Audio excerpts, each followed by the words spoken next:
Welcome to my channel. My name is Emmy from Emmy Evolving. If this is your first time joining me, thank you for finding me. If this is not your first time, thank you for coming back. So I asked what we were going to talk about, and it is the 1212 portal. It's the 1212 portal. And so I'm assuming this update is going to be regarding portal stuff, like portal stuff. How are you guys doing? How's everybody?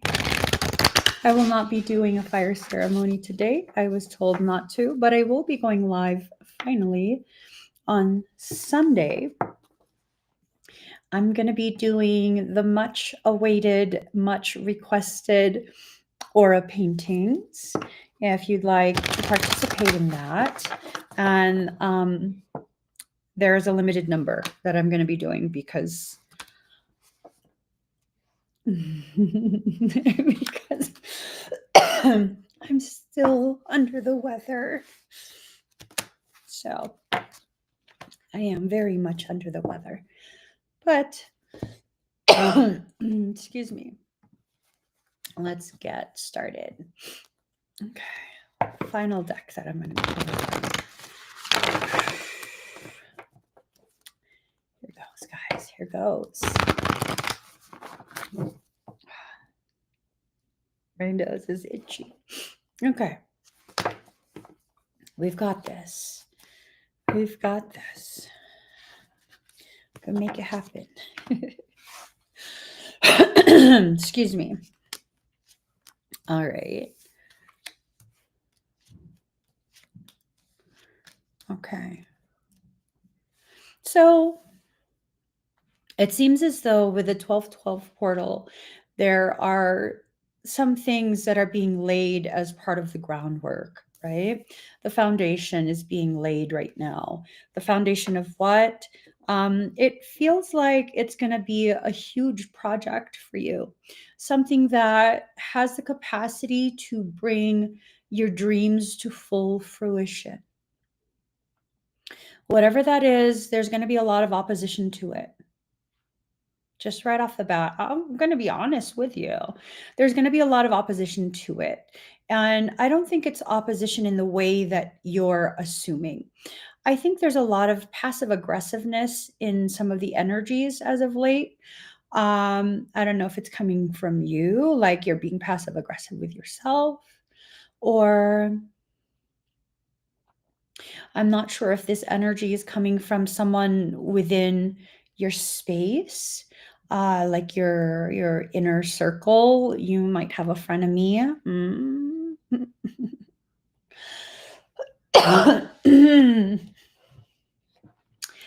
I am not on board for frenemies.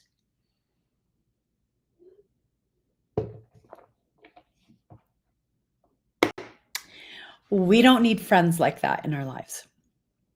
Okay. So you have to be very mindful of who you share whatever your plans are with. I think this is a period where you need to be aware. Not everyone you love, not everyone you consider a friend or family is on your side. So you just really, I would exercise some caution as to who and what you're sharing this information with. I would definitely exercise some caution, okay? Keep plugging away, keep going, keep going, keep going. But be careful of what you share and who you share that with. Cycles in reverse. See, it's calling them out. There's someone who sees you exiting out of a cycle. It might be like a cycle that you've been in for quite some time already, and it's really just, it's phasing itself out. It's just time. It's time. And so as it phases itself out, you need to make sure that you're focused on what needs to be phased out. there is an energy that I am picking up on. Give me 1 second, guys. Give me 1 second.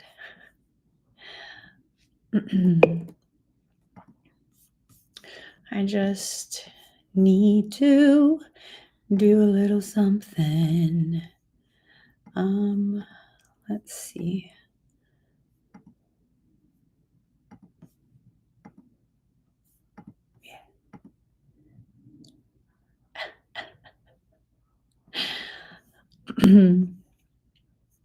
So I was just gonna get back on track. You need to make sure that whatever it is you're doing, whatever space you're occupying, that you do so intentionally. Okay. Part of being intentional in occupying your space, in truly being fully present and fully aware, is about restricting the type of access that these toxic people want to have. They don't need to have access to you. It's okay for their feelings to be hurt. It's okay for their emotions to be all discombobulated because they no longer have access to you. Stop making people who don't care about you your priority. That's not to say you're going to go out of your way to make them miserable. That's not to say you're going to use your precious energy, resources, time, and focus to be vindictive, because that's a waste. That's a waste. It is to say that you need to make sure everything you do, whoever you allow to have access to you, it is very intentional. If you are unhealthy for me in any way, shape, or form, I promise you, mark my words, your access to me will be cut. I will not feel bad. I will not feel sorry. I will not take the time to explain Jack Diddley squat to you. I will continue forward and I will stay focused on what I need to stay focused on.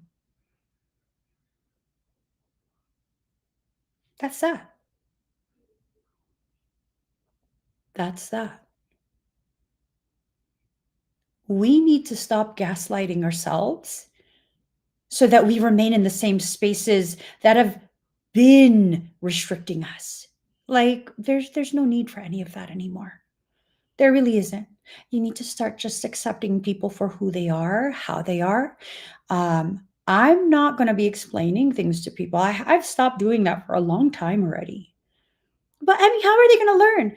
Babe, they weren't interested in learning. Because, see, if they were interested in learning, they'd be asking questions before it becomes an issue. The moment they see that you're having an issue, questions would have been asked. Hey, I noticed something's going on. Is everything okay? Are you all right? Am I doing something? Right? How long has this been going on before you got to the point that you're at now where you're like, I'm just done. I'm just done.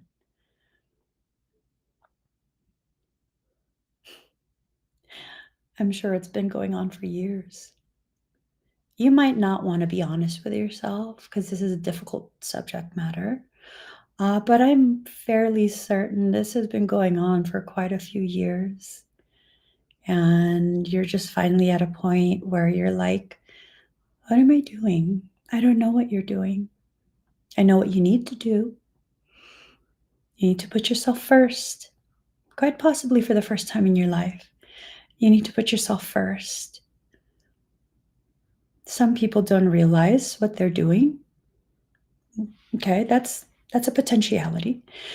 If they don't realize what they're doing, you just carry right on forward. And if you truly matter to them, they will begin doing the introspective work that is necessary. They will ask themselves the question. They will ask the other people they still have access to the questions. And then they will do whatever is necessary to adjust within themselves so that they can be at the same space you're at and continue to commingle with you. I've never asked my husband to change. We've been together going on 26 years at this point. I've never asked him to change. I have told him what's pissed me off. I have at certain points let him know why I'm at a point I want to give up on this. I don't, I'm good. And he's had to take the time for himself to recognize the effects that his behaviors, his words, actions, whatever it is having on me. And if it resonates with him, he makes the adjustments. When I see the adjustments are being made of his own volition, then I have to pause and be like, okay, hold up, hold up, hold up. He wasn't aware. Now he's aware. He values me enough to begin kind of looking at his own behaviors, right? So I need to just slow it on down. I need to slow down. I need to see what's happening here. Is he choosing to grow? Because he's realizing I'm not there where he's at. I'm somewhere else at this point. And now he's assessing, does he want to be where I'm at? He has the option to be like, I don't want to be where you're at. At which point I need to assess, do I want to be with him more than where I'm at? Am I being unreasonable in my expectation? Right? This is how people who love each other function.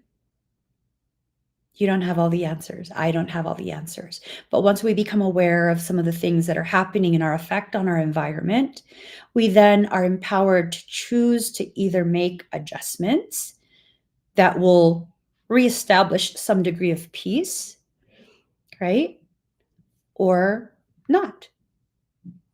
It's not our place to change other people. It's not our place to hold on, hoping and waiting for them to change into the person we want them to be.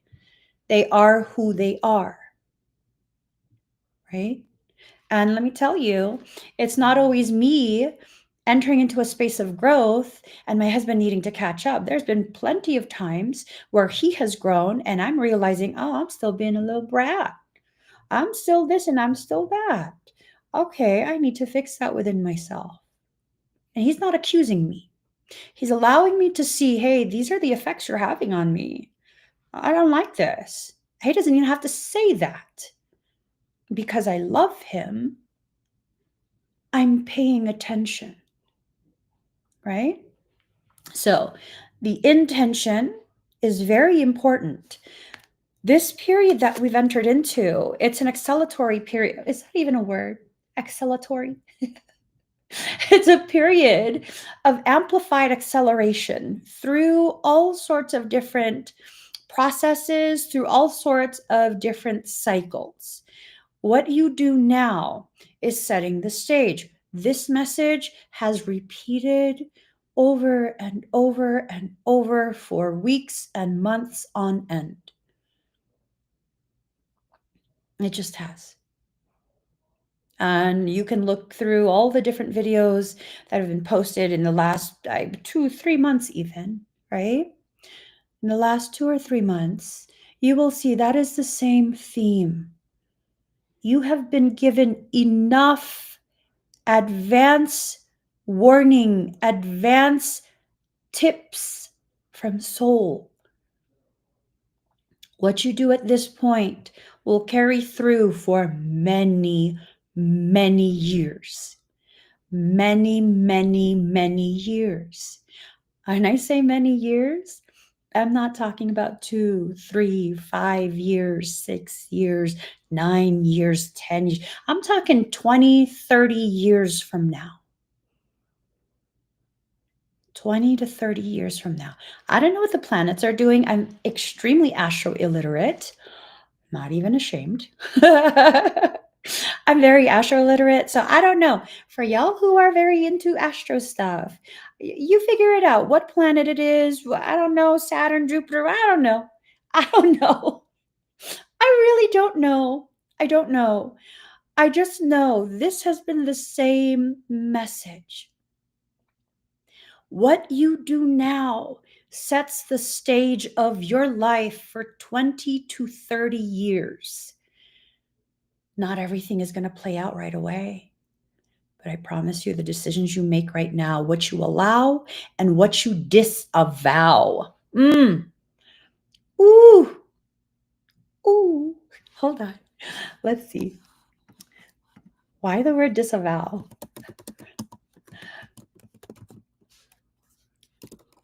Michael's like, why are you so giddy? Oh, I don't know. You got giddy when you said disavow. Okay, deny any responsibility or support for. Okay. Disclaim, deny, disown, wash one's hands of, reject, repudiate. Okay, let's see. To refuse to acknowledge or accept, disclaim. Why would you use that word though? To repudiate the unauthorized acts of an agent, to deny the authority by which he assumed to act. To deny the authority by which he assumed to act. Ooh! There's something that's going to be happening within the current events that's going to involve disavowment.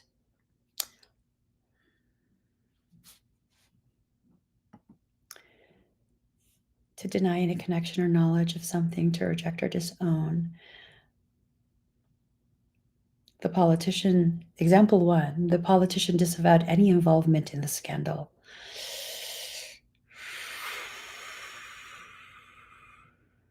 Black's Law Dictionary. To deny the authority by which he assumed to act. And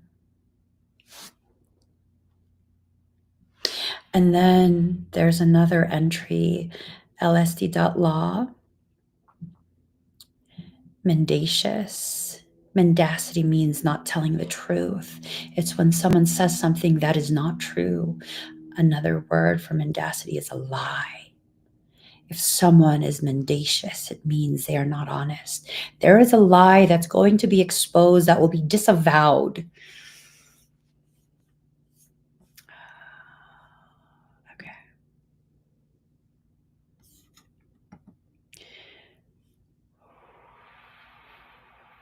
Nugatory.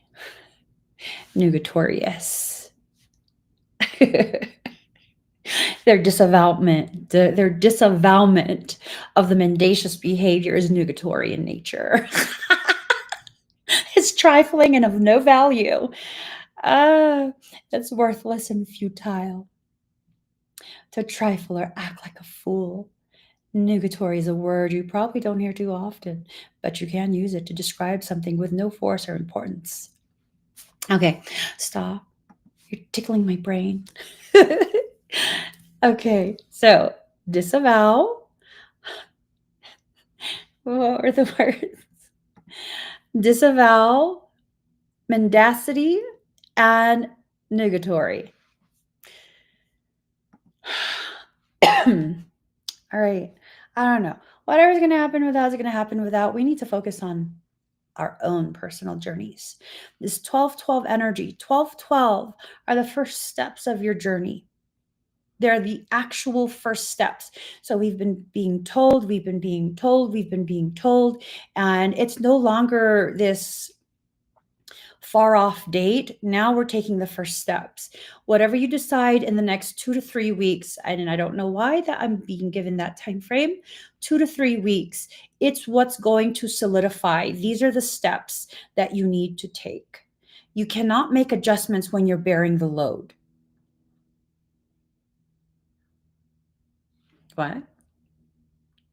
What I just heard is you cannot make adjustments when you're bearing the load. Okay, let's explore that for a second. If you have compromised joints, compromised range of motion, greatly reduced, you don't make adjustments to that. Typically, when you have a lessened range of motion, there is something going on with the agonist and antagonist muscle pairing. There is some tightness, there is some type of malfunction, something is wrong, right? So you don't want to overload that. You don't want to load more weight that you can't handle and try and force a full range of motion. So, what is it that soul wants you to do? A lot is about to be placed on your shoulders very soon. If you need to adjust, if you need to pivot, if you need to do any of those things, you need to do so very carefully, being aware of your range of motion, your strength, and potentiality for injury, potentiality for misalignment, potentiality for something negative to occur. If you make the adjustments without that additional weight on your shoulders, you can do what is necessary for you to shift and pivot, minimal risk of injury, minimal risk of distortion in the path that you're supposed to take. So that's going to be one of the ways in which something, maybe someone, is going to try and mess up your journey. It has to be made very clear. If something or someone, specifically someone in your life, a human being in your life, is going to try and sabotage your efforts, they won't be aware unless they're a POS. Some people are like that. Most of these people will not be aware that they are being used by something parasitic because of their access to you. This is how parasites work. That's what's categorically called a Trojan.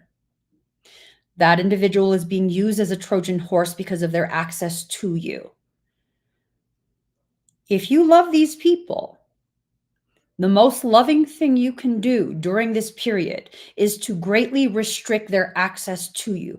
If their access to you is greatly restricted and your trust in them is suspended, even temporarily, they are no longer a viable entry point, access point to you and your field.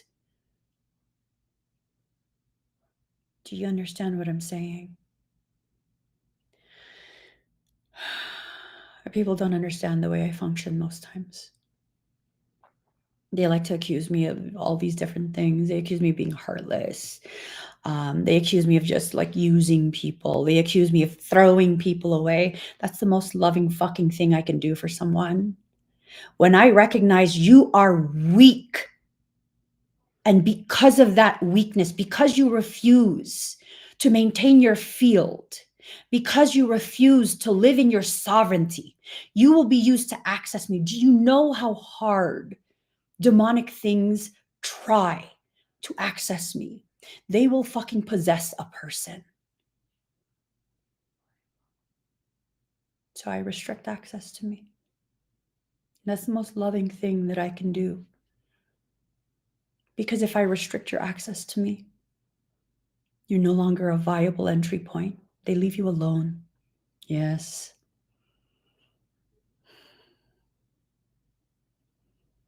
It hurts your feelings.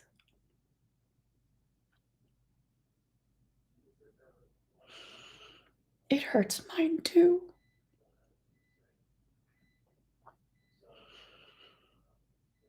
But I'd rather be buffered and isolated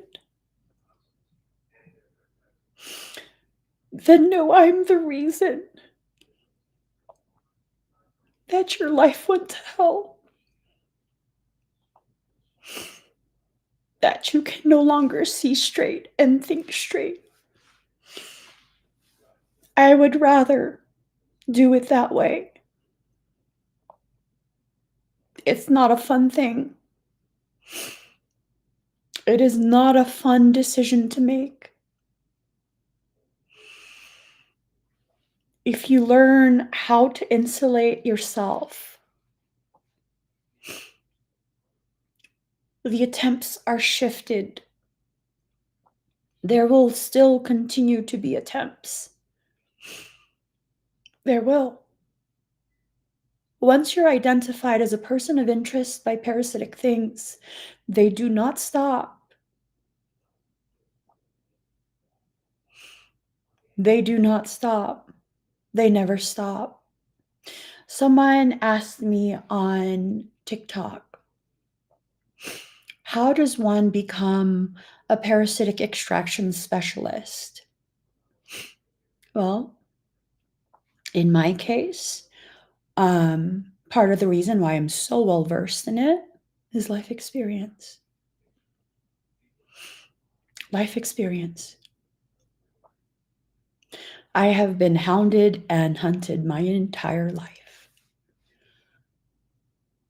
My entire life. I understand very deeply exactly how they function. Why? Because everything you could possibly think of has already been done to me. Let your imagination go wild, and you'll understand the price I paid as a child, as a young person, all the way through my entire life, to have the depth of awareness that I currently have. It is what it is. I will not allow the incessant attempts to be my focus. Yes, I have an awareness of it, but it will not be my sole focus. Why? Because I have a lot of things I need to accomplish in this life. And even if I am damned, I will still fucking finish every single task on this long to-do list that my soul has given me for this lifetime. The polarity of human existence is no longer my concern. As long as I cling to my integrity and never lose sight of what it is I'm here to do, I will accomplish everything on that list before I take my last breath. And that is the very driving force. I will not allow myself to be distracted anymore. These steps that are needing to be taken during this period, if you listen to your soul, I don't know what your instructions are. If you listen to your soul, I promise you, it will happen quickly. You will get through the most difficult parts quickly. You will think and feel and all of that as though you slid right through. Because you will. You will. Trust in yourself. Trust in your capacity to receive the messages from your own soul. It will happen for you. If you need to be reborn, you absolutely will be. If you can follow the instructions from soul without needing to go through that whole process of being reborn, then you don't need to be reborn. For some, you might be like, don't you want to be reborn? Do you understand the process you go through for a rebirth? You're not simply cut from your mother's womb like a C-section. No. And C-sections come with their own complications. That's not the easy way out. Okay, for people who are thinking, she's saying C-section's easy. No, that's fucking worse. Are you kidding me? The healing time for the mother is so much longer. And the baby has its own complications. Because, see, birth requires the amount of pressure that a child undergoes as it travels through its mother's canal. It's being squeezed almost to the point of oblivion.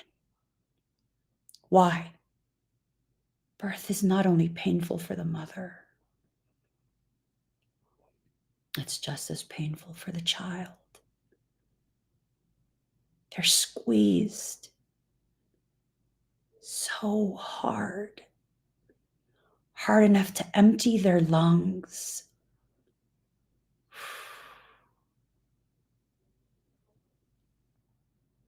You need to be able to move parts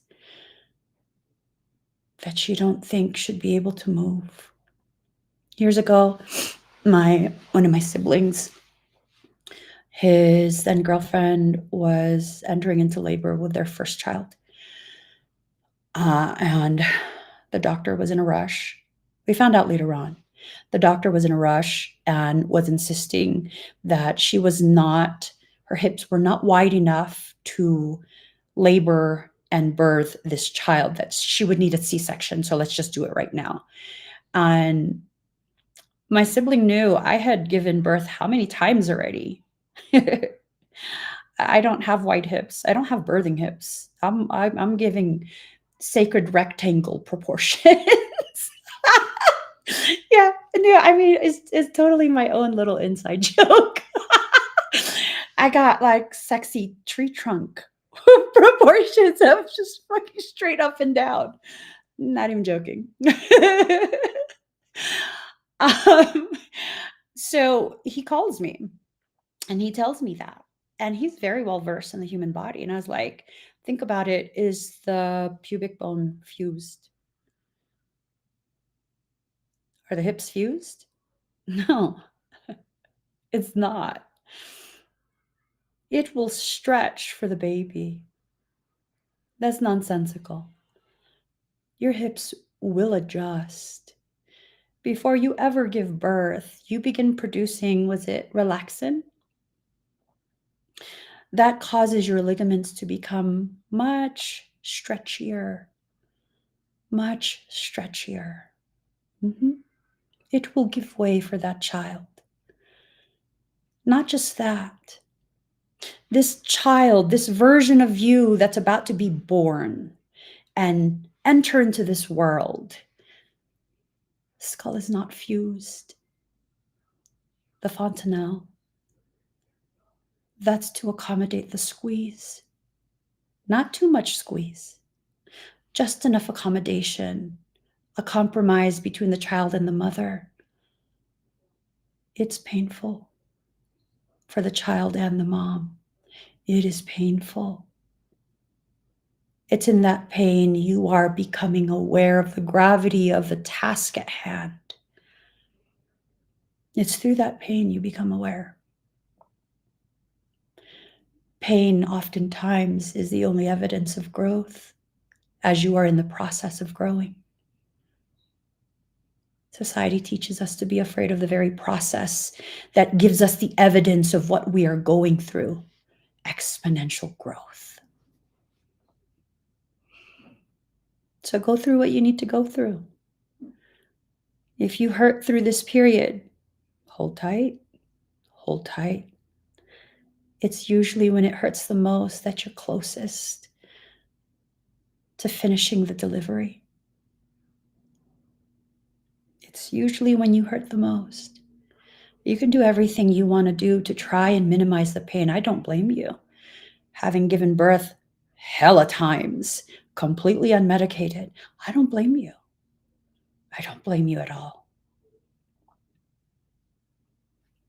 But that's when I always knew it's almost done. I'm very lucky. My husband would do acupressure on me, and that would reduce the pain to that of like a bad period. But when the acupressure no longer worked, I knew, oh no, we're right there. I don't give a shit what anyone tells me. I'm pushing. Somebody catch the baby. And actually, I've had that happen. The doctor wasn't in the room. And I told the nurses, just go between my legs. You're trained. You're okay. I'll coach you. I'm not even joking. They were like, don't push, Mama. The doctor's not here. And I was like, no, I'm pushing. And they were telling my husband to tell me not to push. And he goes, no, she's pushing.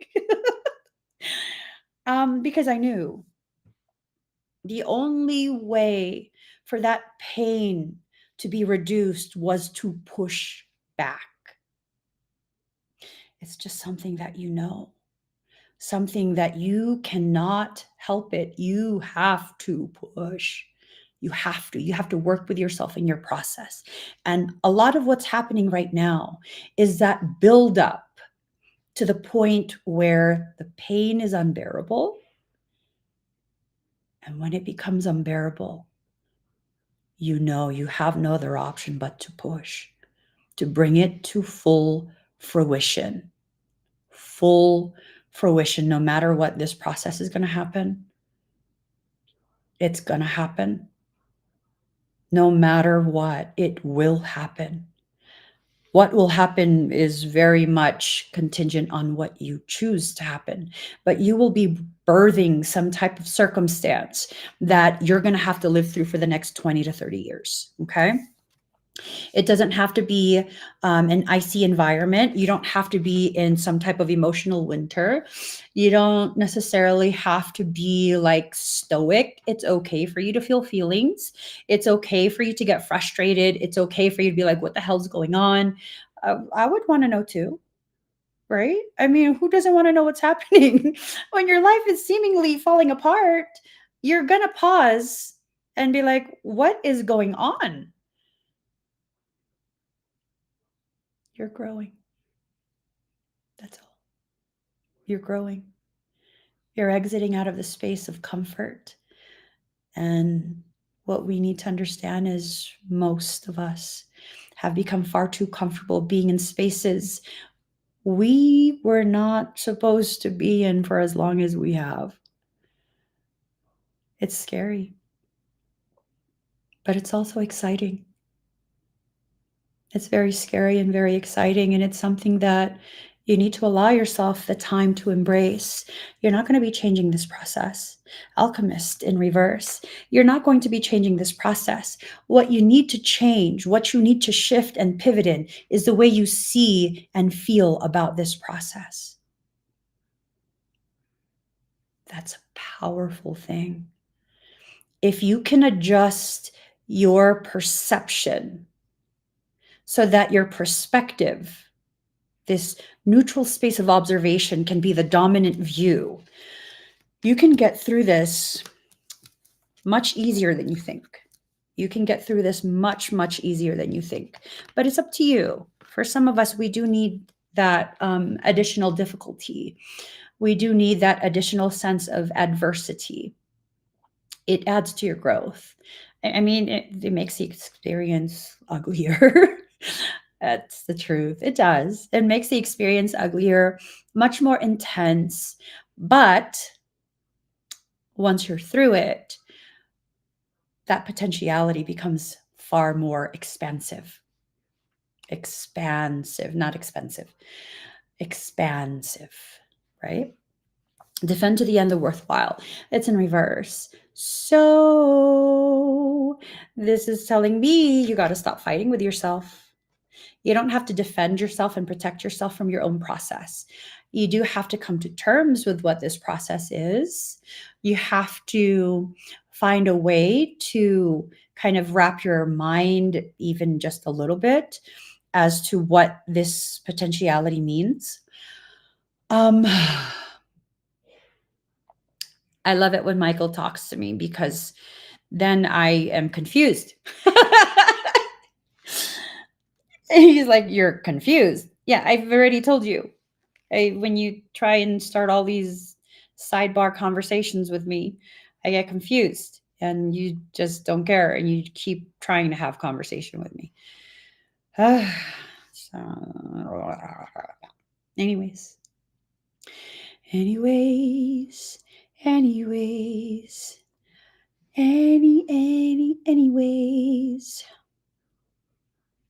All right. All grip, no slip. Ooh. Okay. I just needed to let my brain reset for a moment. Against the grain. So a lot of what's going to be happening during this period is you going against the grain. When you stand against the grain, it takes off more of the mass. If you are doing some type of woodwork and you are trying to create a certain type of aesthetic, shape, whatever it is, you probably would need to stand against the grain to take a good bulk off rather quickly. So a large bulk of the unnecessary weight that you've been carrying is about to be sloughed off of you. It's about to going down tonight. Tonight it goes down. It's going down tonight. Tonight. Something's going down tonight. I don't know. Something huge is about to happen. I feel an energy.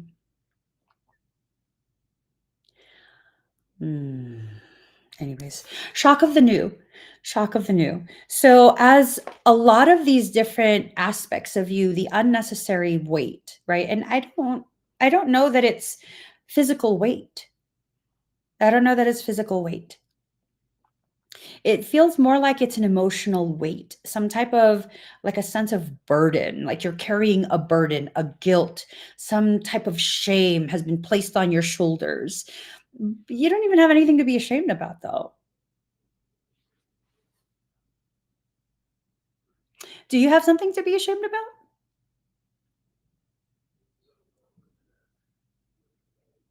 What if the thing that you're the most ashamed about is not even your sin?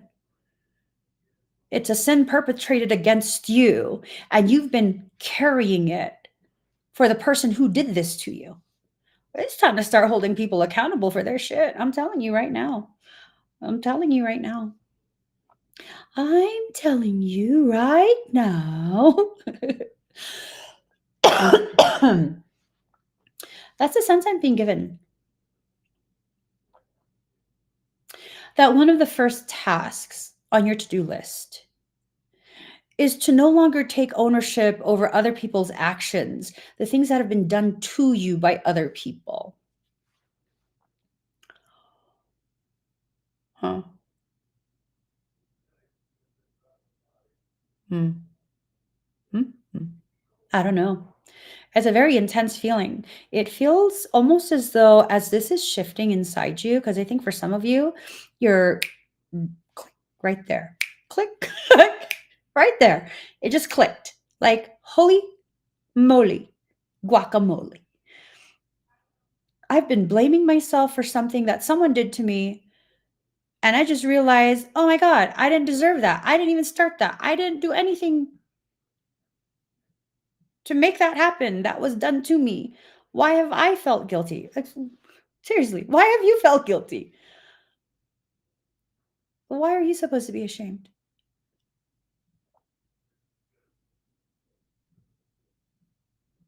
Why would you be ashamed? Like every aspect of my life, I take ownership of things I've decided, initiated, instigated, those type of things. I tend to not instigate things.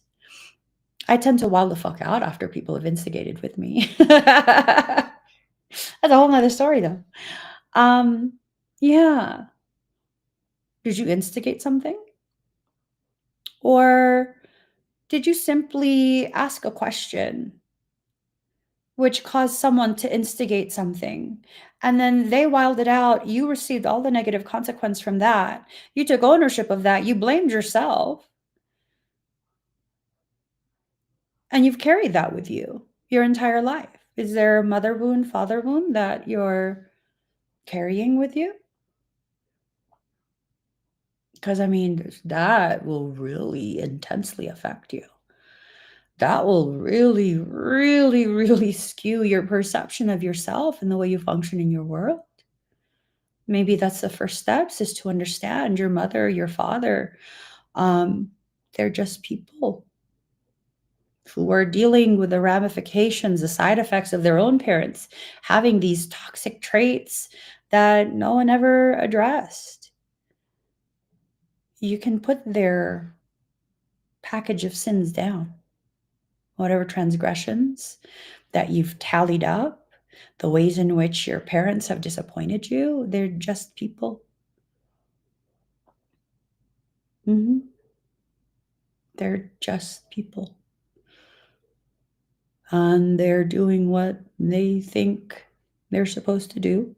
Not to excuse whatever was done in the ways you were disappointed, but it's not going to be undone.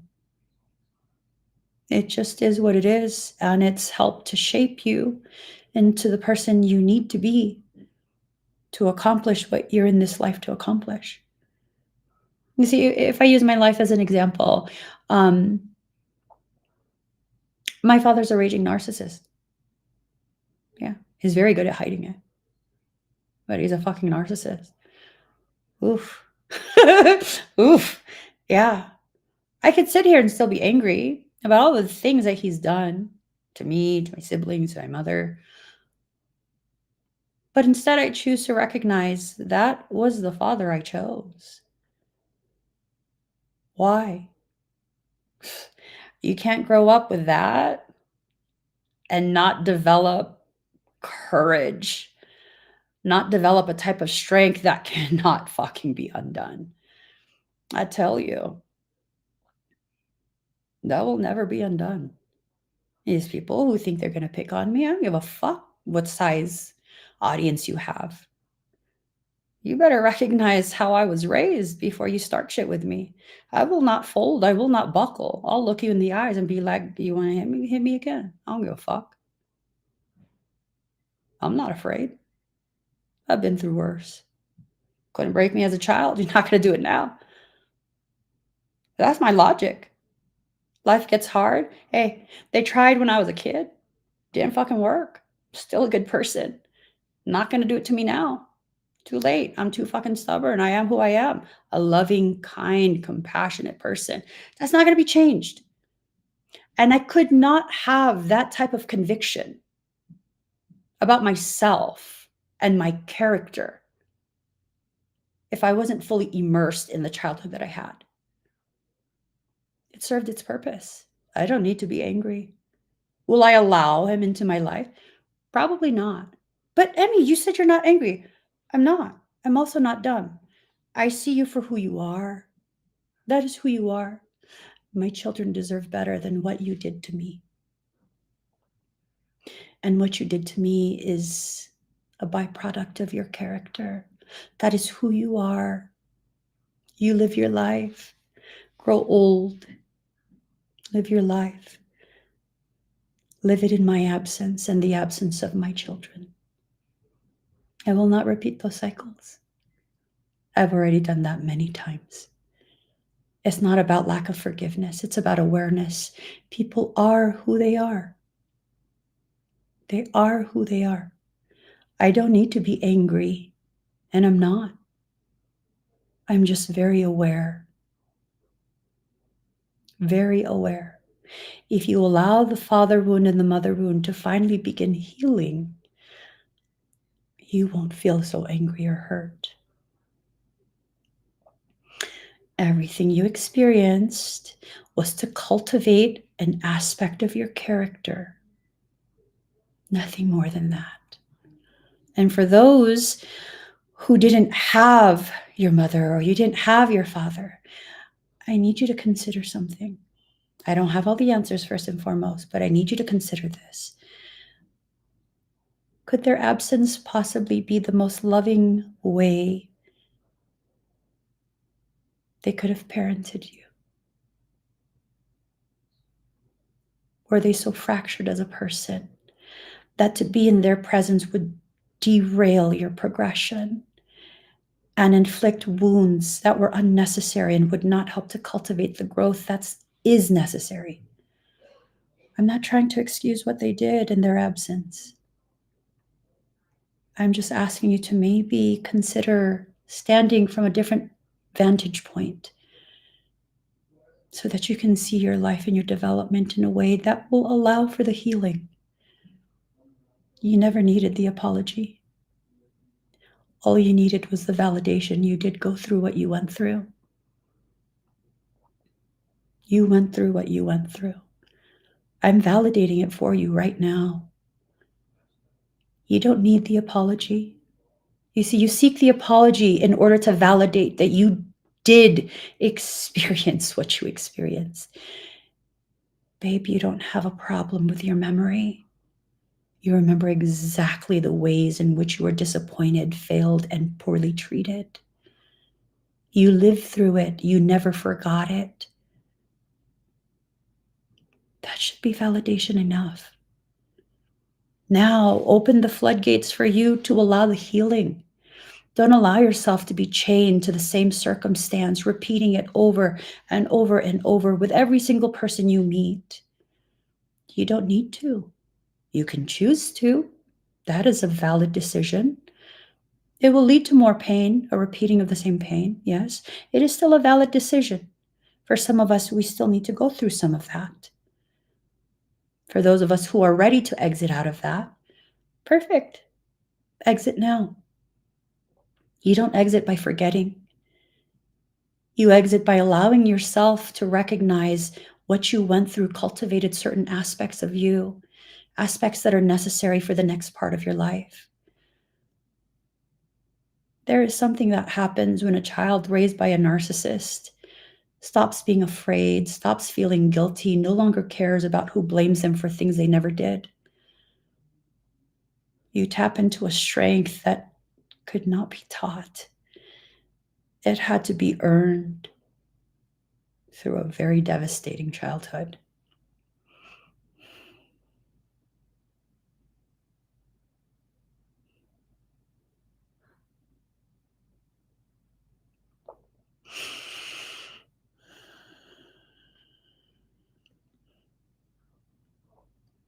Mm.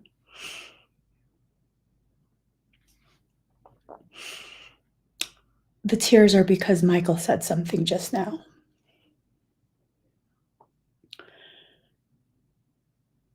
He said to me, "It's about time you realize you earned the right to exist." You already had the right to exist by virtue of your birth. A profound divinity had to co-sign you into existence. So by virtue of your birth, you already had the right to exist. But to come to a point of realization where now you're giving yourself permission to not just acknowledge, but to embrace, I've earned the right to exist.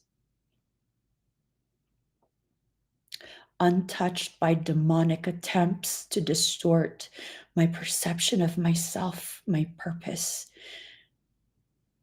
and my worth. That's powerful. That is powerful. And that realization will cause most of us to fold over in a sense of defeat. Sometimes when it feels like life has beaten you down so tremendously that you fold into a fetal position, that's actually you preparing to be reborn. Restore and replenish. Take that time to hug yourself. Take that time to recognize the process that you're in. And then allow life to do what it's about to do. Birth you into a new existence. One that was custom created just for you. Diving for light. For many of us, we are so surrounded by the darkness of our doubt, our distrust in ourselves. You're not going to see the light around you. You're going to have to dive real deep to find that, because at your core is your truth. The truth of why you exist, the truth of your character, the truth of your integrity, the truth of your value, the truth of the reality of how loved and needed you are in this world. If it didn't matter if you existed, you would have never been born. That's the reality of it. And just because you cannot see your value, just because you cannot see the ripples of change you leave every time you move and shift and look at yourself from a different perspective, you create ripples of change for the people who are witnessing you. Just because you're completely unaware of that and the gravity of that for others doesn't mean it doesn't exist. It doesn't mean it doesn't exist. If you didn't matter, you would not have been born. And that's the reality of things. If it didn't matter, you would have never existed. So relax the hold of darkness and be at cause, but it's in reverse.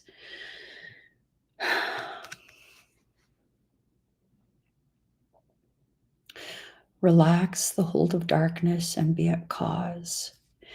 If you can't relax the hold of darkness, then allow it to grip you tighter. Allow it to grip you tighter so that you can finally release everything you've held inside. The lungs are associated with oppression and suppression. Whatever it is you suppress, it enters into the lungs. You have asthma, I have asthma. Everything I've suppressed over the course of my life, it's affected my lung function. My lungs are very delicate. Very delicate.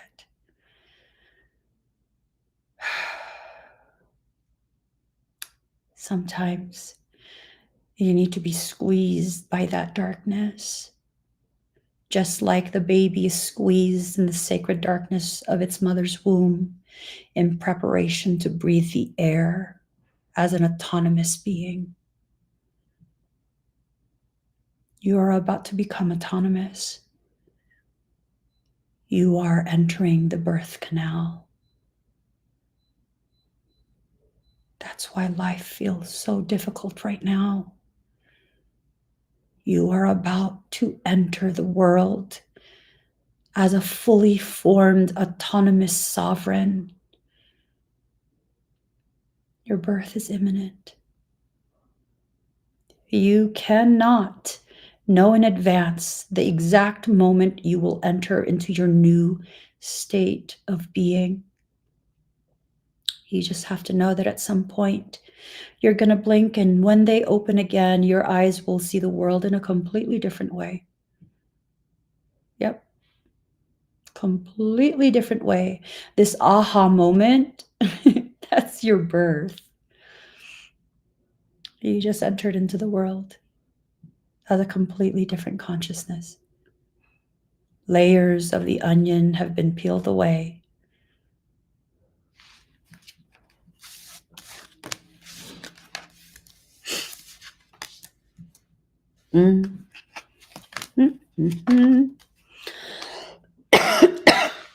Be fearless. Being fearless does not mean being devoid of fear. Being fearless means having less fear than you do courage. Find the courage. Find the courage. Do it while afraid, but do it responsibly. Okay? Do it responsibly. So earlier today, I haven't been to the gym in quite some time. I'm pretty fucked up still. Ocean, don't say it. She texted me while I was at the gym. All the way my ass cheeks clenched, like, oh shit, she caught me. And yeah, I was hacking up a lung at the gym.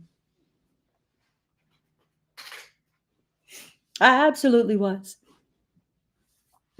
So you could either see it as like, I was messing myself up. No, I was worried about going to the gym, right? I was worried. What if I get dizzy and pass out? Because really my oxygen levels are... and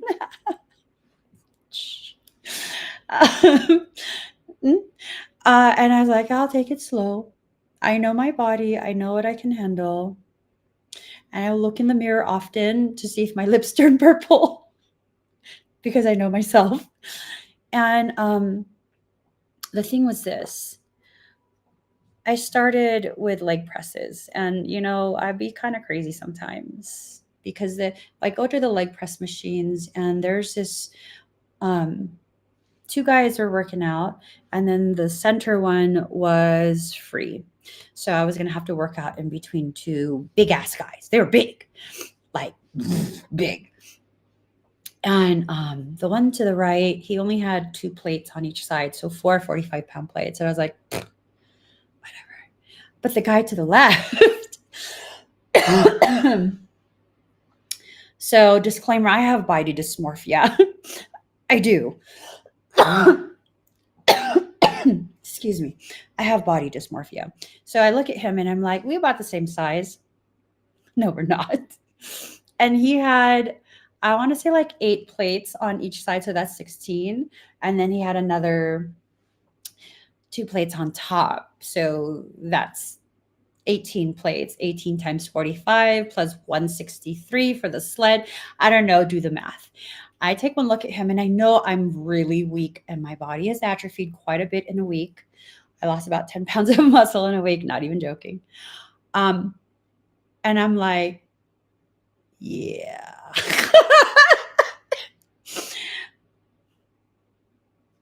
That's what I did. And I was just like, girl, what are you doing? Oh, I started loading weights on that sled because I wanted to keep pace with that dude. Because in my head, I was like, we the same size. We about the same size. And what happened? Well, I loaded very close to the number of weights he had. And then I was like, stop, girl. You need to take off like 1 or 2. You need to take those off. Just like, don't start with you. Okay. Don't start with you. And so I took off a couple and I was doing like, I don't know, 12 or 14 plates. And the first set, the first the first lower, I was like, oh, this machine is different. And because, the oxygen was not there to my brain, I tried to adjust. Hold on.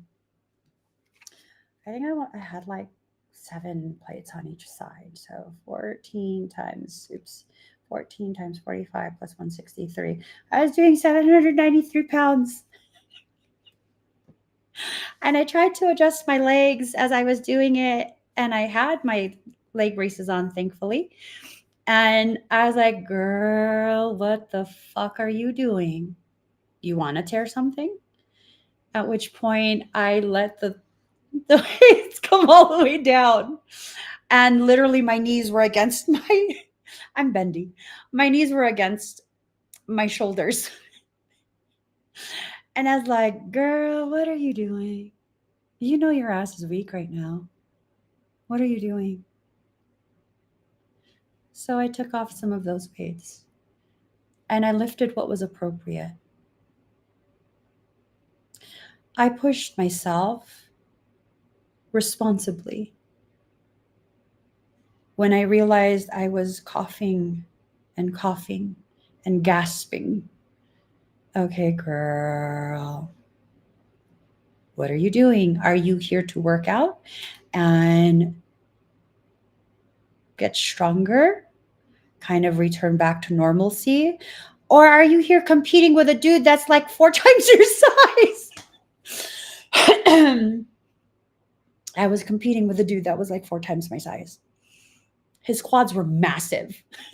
And I was just like, we're going to stop this right now. Okay?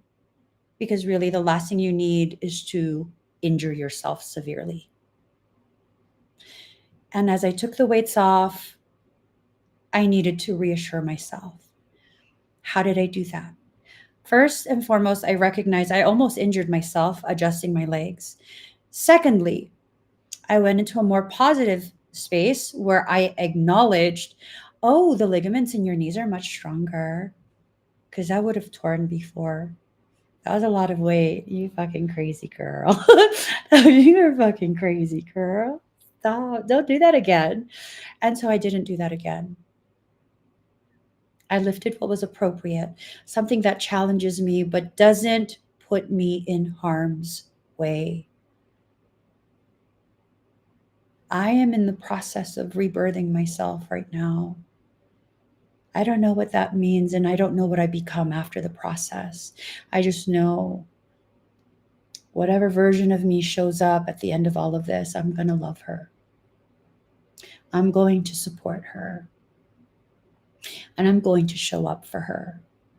I'm going to advocate for her against my own fears, against my own sabotage. I'm going to advocate for her. I will protect her.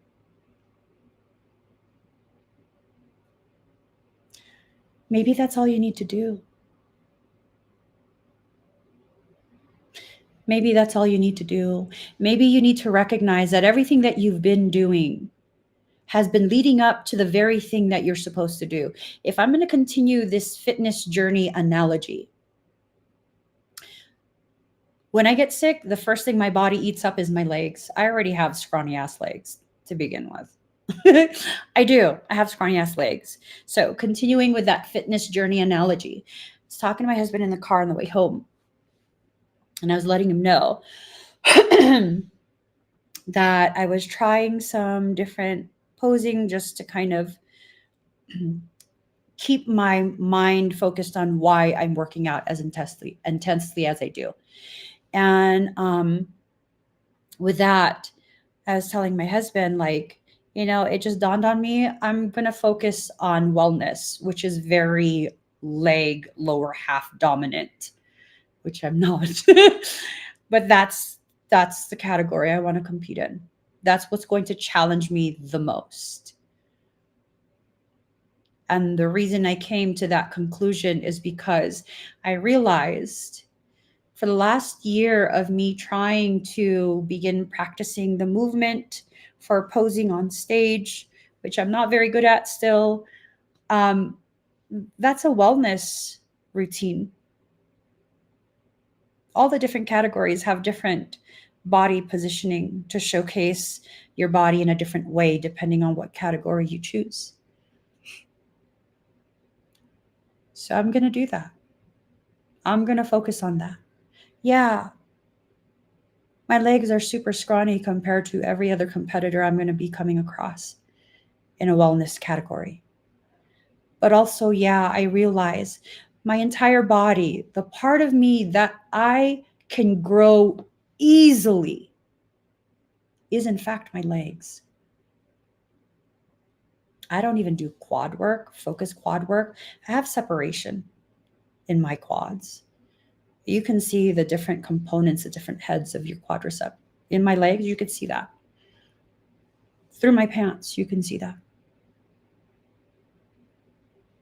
That's what I'm made for. You see, you spend all this time all in your head about the logistics of things, the fine details that you are looking at and using as reasoning why you can't, why you don't measure up, why you will fail, why you're not as good as everyone else doing that. How do you know you're not, though? How do I know I'm not? I've never competed. Why am I so convinced that I can't do it? Have I ever tried? No, I never have. So then that's an assumption. My husband's hilarious. I was telling him in the car, like, I'm going to go for wellness. And he goes, what if you get on that stage and the judges tell you, we need to feed this girl? I was like, this fucked up. Well, my legs do get a lot. In one of my posing pictures, my fucking calves are the same size as my thigh.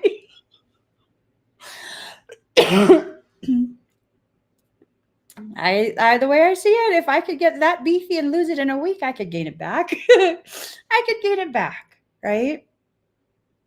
Allowing yourself to hold on to this whisper of a potential.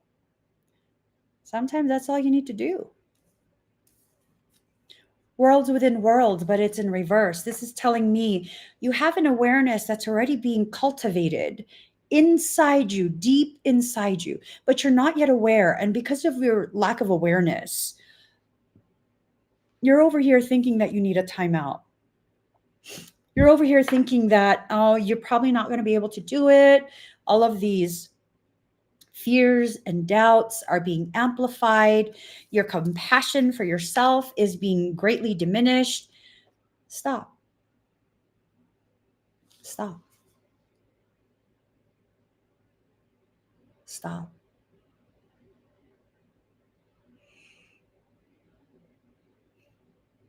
Maybe the goal needs to be shifted a little bit, right? Continuing again with that analogy, my goal was to modify my body to the degree that the first show I'm able to win my pro card, and I just leave that alone after that. I just keep working out, leave it alone. I don't want to do a cut that extreme. Maybe that shouldn't be my goal, because that's the very thing that creates the fear that fucks up the whole process. Maybe my goal, rather than winning, because that's ego-based, right? Maybe my goal is to listen to my body and to keep pushing the envelope for my body and my development, and just showing up and knowing when it's time to not just show up, but show up on a stage, and just know that that in itself, as a person who's never worn a bikini, yo, I'm always covered. Literally, like, just how much skin I'm comfortable showing. That in itself is an accomplishment. It's a massive show of me learning to love myself in that way. No longer having shame or hesitation with my physical form, being able to love that physical form. And maybe that's the goal. And maybe if I can do that and love myself to that degree, when I show up on that stage, it will be evident to everyone who sees, and maybe that's why I win. And even if I don't, just the fact that I was able to show up for myself for as long as I needed to build the physique, to give me the confidence to even give myself permission to compete on a stage, that's also a huge accomplishment. Maybe we need to adjust the way we're looking at whatever our goal is. Maybe that's what it is. That adjustment that gives you the capacity, the ability to walk your truth. Maybe that's all your soul is asking you to do, just to walk your truth, to be honest with yourself about who you are, how you are, the gravity of you. And maybe you're feeling impatient because you finally reached the point where the lies you tell yourself about yourself, it's becoming impossible to continue believing them. You're starting to question your value, and not question it in a way where you're diminished, but question it in a way where it's like, why do I not allow myself to value myself more? Why do I put everything ahead of myself? I don't know why. And if you don't know why you're doing something, why are you doing it? Why continue doing it? Why continue showing up in that way if you don't even know why you do it? Maybe this is your soul letting you know it's time to let that go. You don't need to be specialized in anything to give yourself permission to begin the process of allowing life to show you exactly what you're specialized to do. For some of us, we're having a reaction to all of this stuff that we're going through. That's okay. Maybe that reaction is necessary. Maybe you need to know that the reaction is necessary, right? Maybe it's time for you to let go of trying to control everything. Maybe you need to begin trusting your soul just a little bit more. Maybe as you trust your soul just a little bit more, your soul will give you more confirmation as to why you're going through the things you're going through. I mean, you need to reach down to your core and allow your truth to rise up. You are in the process of witnessing yourself become a whole different version of you. It is a very uncomfortable process for most people. Very uncomfortable. So uncomfortable that sometimes people will no longer allow themselves to shift.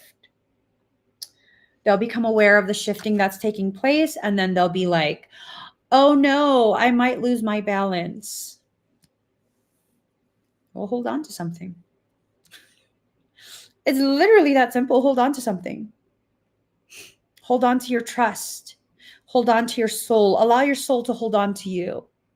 Allow yourself to let go of the fear so you can have both hands holding on to soul as soul steadies you. And that is how you will alchemically change the person that you are. Once you allow this expansion of self, expansion of consciousness, you know what happens? You can never go back to the person you were before you became aware of the person you are now. That means even if you try and repeat old patterns, you will not experience it in the same way. That means you are being given the way out. Are you tired of the circumstance that you've been struggling through for how long? This is your way out of it. For some of you, this means a career change. For others of you, this means a relationship change. And that can be something including a breakup, or it could be something where you finally say the things that you've needed to say, and your partner and you both go through the changes and shifts that you need to go through to have a more harmonious partnership. I don't know. But something's about to change. Let it change you. Consistency. If you have been comfortable consistently allowing yourself to be uncomfortable, imagine if you use that very developed ability to be consistent in a positive way, in a way where you can just love yourself, show up for yourself. You know what I notice, and this has to be said, according to Michael, this has to be said.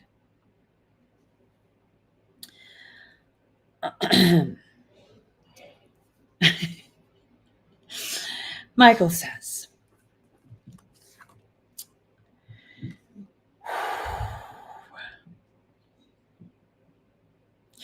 part of the reason why you're so dependable for other people is because you are so desperate for them to understand that's what you need from them. And you wait and wait and wait, hoping that they'll see you're telling them what you need from them. And they never do it for you. And you just cling to that hope that one of these days they'll understand, like you show up for them as much as you do because you just wish someone would do that for you. You wish someone would be the kind of friend that you are to them. How about being your own friend and doing those things for yourself? Because it doesn't make you a good friend doing those things with a secret ulterior motive. You weren't doing those things to be nice. You weren't doing those things because you love them. You were doing those things because you didn't have the courage to tell them you needed what you were giving to them from them. That's emotional manipulation. And I know you're not a manipulator, at least not intentionally. So start doing for you. Stop waiting for someone to get the hint that this is what you want from them. Like, stop. Instead, Do for you the very thing you need the most, right? Do that for you. Once you make that connection, don't ever let go of yourself again. Don't ever allow yourself to become the burden you believe yourself to be. In your mind, in your eyes, in your heart. I know for most of us, we think we're a burden to others. I'm here to tell you, no, the fuck you're not. I said what I said. No, the fuck you're not. Well, but Emmy, no. Are you saying I'm a liar? That I'll say nice things to make you feel better, even if it's a lie?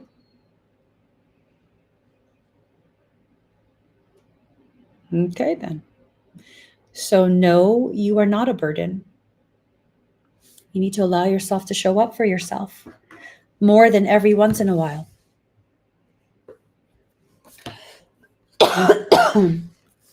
You need to do it on a regular basis. And the more independent you become, the more you're learning to love yourself where you need to be loved. You see, when I went through that process and I came to the realizations that I came to, and I began loving myself in the way that I was hoping other people would love me, when I began to use more of my energy for that, and I began to experience more peace within myself, I still do things for people. That's the person that I am. I'm still very kind, very compassionate, considerate, generous, and all those other lovely things. But I will no longer be those things at my detriment, because now I love myself. And as I began to love myself and allowed people to witness me loving myself, no longer being sorry for understanding my value, my worth, and even a small portion of what I give freely to others, the type of ripple effect that I've seen through our community, it's like, wow. I see people in our community loving themselves too. I see you guys learning boundaries that are healthy for you. Boundaries that don't involve you regularly depleting yourself and putting yourself in detriment to prove to others that you're a good person. Babe, if they can't see it when you're not doing anything beneficial for them, leave it alone. Just leave it alone. Leave them alone. Because the people who have the willingness, who have the capacity, the ability to see the goodness that lives in you, they don't only see it after you've done good for them. They see it without being prompted. They see down to your core. As a matter of fact, what I've learned personally, the people who have the capacity to be able to see the truth of who I am, how I actually am, not just a novelty, right? Not just a charity. See me down to my core. These are people I never had to convince.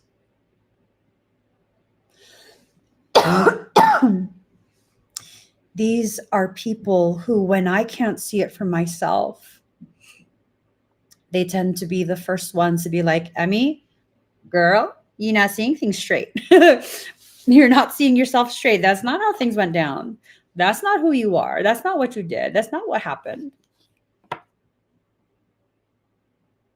Do you think they'd be able to show up for me in that way if I never allowed the reality of who I am to be witnessed?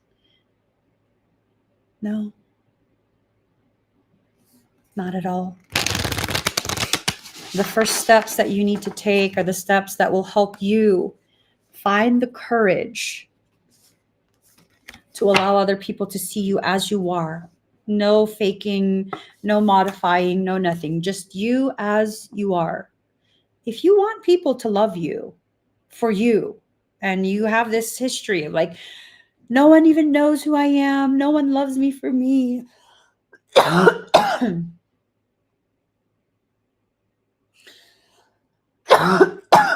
I get it. I felt that for a time. Here's the thing, what I realized, I felt that way because I never gave anyone permission to see me. How can they love me for me if they don't know who that is? It's got to start somewhere. So if you make the choice to allow yourself to be loved, at the very least witnessed, right? Then you're gifting people the opportunity to decide whether they actually love the real you or not. And not everyone's going to love the real you. Quite a few people have been vocal about not liking me. I don't give a shit. Good. I'm glad you made a decision for yourself. Now that you know you don't like me, you can scurry along. Keep right on existing in my absence. You'll be perfectly fine. I will be fine, and all will be as it should be. You don't like me? Okay, good. I'm glad I was part of your decision making. Final card. Card number 25. Kamala Devi. We witness her beauty in all struggle melts into grace upon a grateful heart. The heart softens into her protection and radiates peace. Her presence transforms frustration into inspiration, fatigue into replenishment, and overactivity into effortless attraction. She is the golden pathway of divine manifestation and peaceful contentment. She empowers your heart to receive with the same generosity, openness, and grace that you express when you give freely and joyfully. Abundant divine blessings are upon you. This is literally everything that we were talking about. Everything we were talking about. The 10th of the 10 Mahavidyas, the wisdom goddesses, is the gracious goddess Kamala. Her presence reminds us not to make things more difficult for ourselves than they need to be. Sometimes the assumption of burden is necessary for our growth. Woo!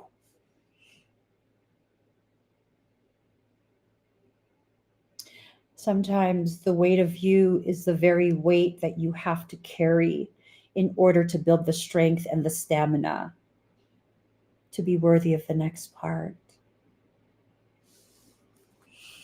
At other times, growth happens when we learn to cast the burden aside, understanding that we will be able to offer so much more when not carrying another on our backs, so to speak. Sometimes a more graceful path evokes greater spiritual progress, which ultimately benefits all beings. Kamala Devi holds the wealth generating, life force protecting qualities of preservation and cultivation. If we are used to always giving out, even if we receive a lot, but consistently overshare or leak our energies, she teaches us the loving art of self-valuing. This is literally everything we've been talking about. This is not selfishness, but self-care. When we care for ourselves, we show respect for who we are and what we have to offer. That respect is an energetic broadcast that repels lower energies. Most people don't try shit with me anymore. Why? I have consistently broadcasted I will not tolerate any of that. Let that sink in. I have not had to fight. I simply broadcast what I will and will not allow without using words. Let that sink in. You don't have to expend all of your energy and all of your resources, all of your time and attention to do this. Have you noticed your experiences on my live streams? Doesn't matter what platform you're on. It is far, far different than the type of energies you will see on everyone else's live streams. Why do you feel safe in my presence? because I so consistently broadcast what is allowed and not allowed. And I will not allow energies, intentions, or actions that make other people feel unsafe. I own my space. And as the owner of my space, I cultivate the energies of that space. I cultivate the experience, not just for me, but for everyone else as well. That is what it means to be a sovereign. That respect is an energetic broadcast that repels lower level energies. It gives us the firmness of mind to set boundaries wisely while attracting opportunities and pathways for expansion. When genuinely good and true things are strengthened and shared, every being gains spiritual benefit. Her presence in a reading speaks of divine harvest, of success and beauty created and protected, of longevity and peace. I cannot emphasize enough, what you choose now will carry through for the next 20 to 30 years. Kamala is a tantric emanation of Lakshmi, awakening deeper spiritual understanding of the nature of material prosperity and spiritual enlightenment. Kamala provides many beautiful gifts in a way that we learn and grow through the blessings. Tantra exists outside conventional religious practices and social mores. We cannot access true and sacred knowledge of oneself or the world when bound by the opinions of mass culture. We cannot find our authentic being within such constraints. Societal conditioning lacks the wisdom, generosity, freedom, respect, spaciousness, and insight to be able to bear the process of individual awakening. That can only happen outside of society's constructs. Society will never give you permission to be who you are. The beautiful thing about it is you never needed society to give permission. You simply had to choose and commit to that choice. This is why enlightened mystics in every religious tradition have always come into conflict with traditional figureheads in their religion. The Divine Mother protects the path to fulfillment, even when authority or bureaucracy try to stifle it. Be direct about your intentions and desires. Allow her to show you the graceful path through any difficulty by consulting with your heart and having the patience and willingness to see another way. Locking horns in direct conflict is not always going to lead you towards the outcome you wish. Kamala Devi brings us gifts of abundance on every level. And through the inner sense of spiritual security cultivated, a fearlessness of heart is born. She is the lotus flower, the signifier of wealth of such a nature that spiritual life is enhanced, not polluted. She is known as sattvic or peaceful and carries the energy of Mother Mary, Mary Magdalene, and the planetary sister to Earth, Venus. These beings manifest gentle yet effective enlightened feminine activity for the spiritual benefit of all. This vibration is not common on our planet, yet its bearers can often recognize one another. They have a mutual love of beauty, respect for nature, and deep and unwavering love for the divine. They also have a life purpose of embodying higher frequency energies than those commonly manifested in the human collective at this time. Kamala is often particularly healing for highly sensitive people who feel a natural energetic resonance with her delicacy and subtlety.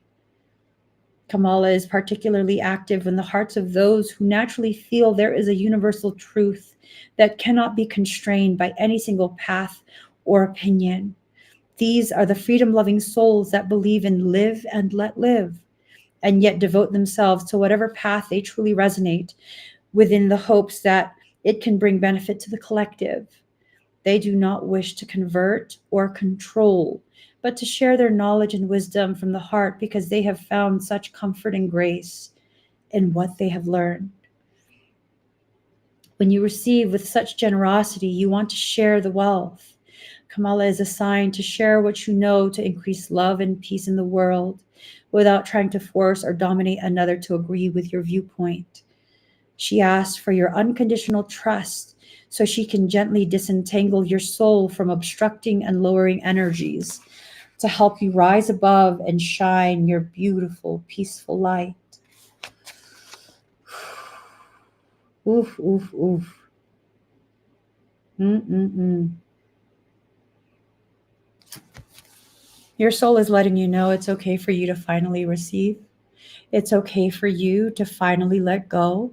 It's okay for you to finally number yourself among the people you value, cherish, and protect ferociously. See, you never had a problem with protecting, with being fierce, with being powerful. Your problem was only ever with allowing yourself to do that for you. And now your soul is asking you specifically, allow yourself to be numbered among those who you do this for. That's where you belong, with those who you love the most. No? I would say that's where you belong. And if that's where you belong, then that means just as they are worthy of receiving all of that from you, you are also worthy of receiving it from yourself. That's quite possibly the most powerful decision you could make, allowing yourself to be numbered among those who you love the most, and then allowing yourself to receive that love you give to that group. Give it to yourself. So that 1212 portal is inviting you forward. It's inviting you to take the step towards you, your potential, your abundance, and your future. Choice is yours. Whether you will or won't, it's completely up to you. Guys, quick reminder. I'll be live to do aura paintings this weekend. If you'd like to find out more information about aura paintings, simply click on that QR code or the link in the comment. Also, for those who are waiting, I am doing a quantum potential event. This is a 2-day in-person event retreat. I'm going to be talking about whole being wellness, how to care for yourself based on your frequency, how to increase your health, how to become a whole being, period. And then I'm also going to be talking about soul-based businesses. It's time for you to unplug from this matrix of oppression. It's time for you to truly tap into your potential and allow that to be the thing that sustains you long term. I'm not teaching you how to be a flash in the pan. I'm not teaching you how to go viral. I'm teaching you how to build something that will last your entire life. Something aligned between the self and the soul. Something that will serve as a bridge for your abundance to come in to the full degree that it was always destined to arrive. It's time, guys. It's definitely time. So please give this video a thumbs up. If you haven't already subscribed, please do subscribe. Turn on that notification bell. Join me when I'm live. I will see you guys again very soon. I love y'all, and please stay safe during the 1212 portal. Energies are funky. I would shield a lot. Shield. And allow those emotions to be what they are. Acknowledge, but don't cling. Allow them to flit in and out of your thoughts as determined appropriate by your soul. You will get through this period. All of us are being primed at this point for something profound. I will be doing a fire ceremony on the 21st rather than today. 12/12 and 12/21 are portal dates. This portal date has some caca energy attached to it. So be mindful of your needs. I will see you guys again very soon. Bye, everybody.